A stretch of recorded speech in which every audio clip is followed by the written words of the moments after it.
فرماتا ہے ان اللہ لا یغیر ما بقوم حتی یغیروا ما بانفسہم، بے شک اللہ تعالیٰ اس وقت تک کسی قوم کی حالت نہیں بدلتا جب تک وہ قوم خود اپنی حالت بدلنے کی فکر نہ کرے۔ قوت فکر و عمل پہلے فنا ہوتی ہے جب کسی قوم کی شوکت پہ زوال آتا ہے۔ سچ کہا ہے، سوچنے سمجھنے اور بدلنے کی طاقت جب ختم ہو جاتی ہے آدمی کی، تب وہ زوال پذیر ہوتا ہے، گرنے لگتا ہے۔ جس کو یہ فکر ہے کہ مجھے بدلنا ہے، اللہ تعالیٰ کی طرف سے اس کے لیے دروازے اور کھولے جاتے ہیں۔ کچھ لوگ یہ سوچتے ہیں یہاں بیٹھ کر کے میں متقی بن جاؤں، میں بیٹھ کر کے اللہ کا ولی بن جاؤں، میں کچھ کام نہ کروں اور مجھے ہر گناہ سے بچنے کی عادت ہو جانا چاہیے۔ ایسا کیسے ہوگا؟ تمہیں شوگر سے بھی بچنا ہے اور بی پی سے بھی بچنا ہے، لیکن روز 1 کلو شکر بھی کھاتے ہو، 1 کلو نمک بھی کھاتے ہو، کیسے ہوگا؟ تمہارا خود کا عمل، تمہاری کوشش جب تک نہ ہوگی، اللہ تعالیٰ فرماتا ہے ہم نہیں بدلیں گے ان کی حالتوں کو۔ اور جب تم بدلنا چاہو گے تو اللہ کیسے بدلتا ہے پتہ ہے؟ اللہ اکبر، حدیث قدسی ہے، اگر تم ایک بالش بڑھ کر کے آؤ گے، اللہ فرماتا ہے 10 قدم بڑھ کر کے تجھے لے لے گا۔ اللہ کی رحمت 10 قدم آگے بڑھ کر تجھے لے لے گی۔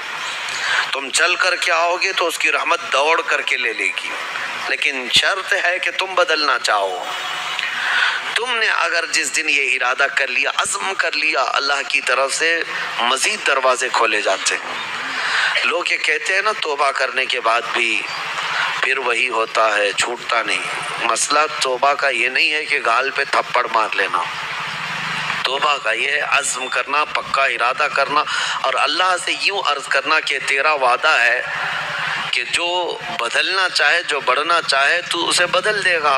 میں بدلنے کے لیے آگے بڑھ رہا ہوں مولا، اب تو رحمتیں بھیج۔ پھر دیکھو کیسے نہیں بدلتے۔ اللہ تمہیں توبہ پر دوام عطا کرے گا، پھر کبھی بھی قدم پھسلے گا اللہ تمہارے لیے مدد نازل فرمائے گا۔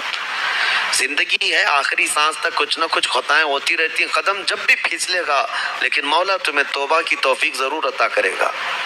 اسی لیے کوشش پہلے خود کے بڑھنے کی ہو، خود کے بدلنے کی ہو۔ ایک بات یاد رکھیں، ہمارے معاشرے میں اچانک کوئی ہوا نہیں آئے گی جو سب کو پرہیزگار بنا کے چلی جائے گی۔ ہمارے محلے میں کبھی ایسی بارش نہیں ہو جائے گی کہ اس بارش میں جتنے بھیگ جائیں گے سب اللہ کے ولی بن جائیں گے، نہیں، پرٹیکولر ہر ایک کو بدلنے کی کوشش کرنی ہوگی، تبھی انقلاب آتا ہے۔ ایک ایک آدمی بدلنے کی سوچے اور پھر دیکھے انقلاب آتا ہے۔ ریولیوشن یوں ہی آتا ہے، لوگوں کی چینجنگ سے آتا ہے۔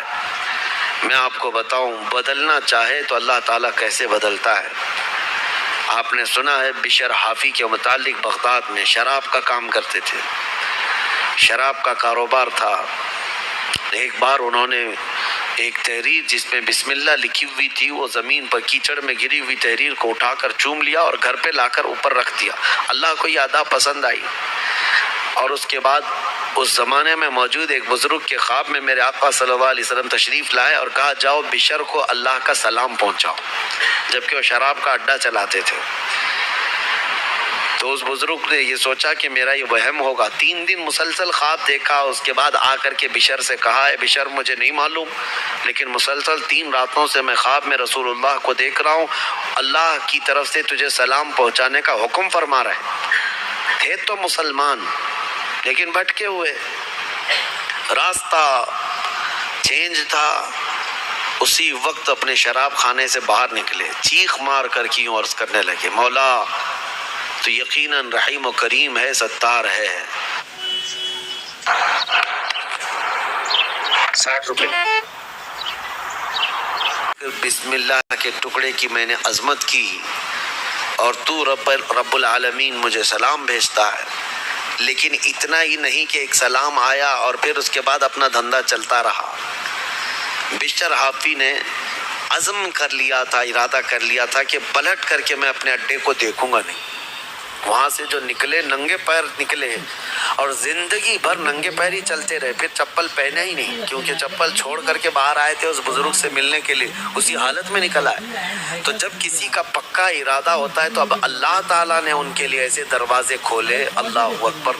وہ بغداد کے قطب قطبوں میں شمار ہو گئے ہیں، قطب الاقطاب تھے، اللہ کے ولیوں میں تھے۔ اور حد تو یہ ہے کہ ایک بزرگ نے دیکھا بغداد میں ایک کتے نے راستے پر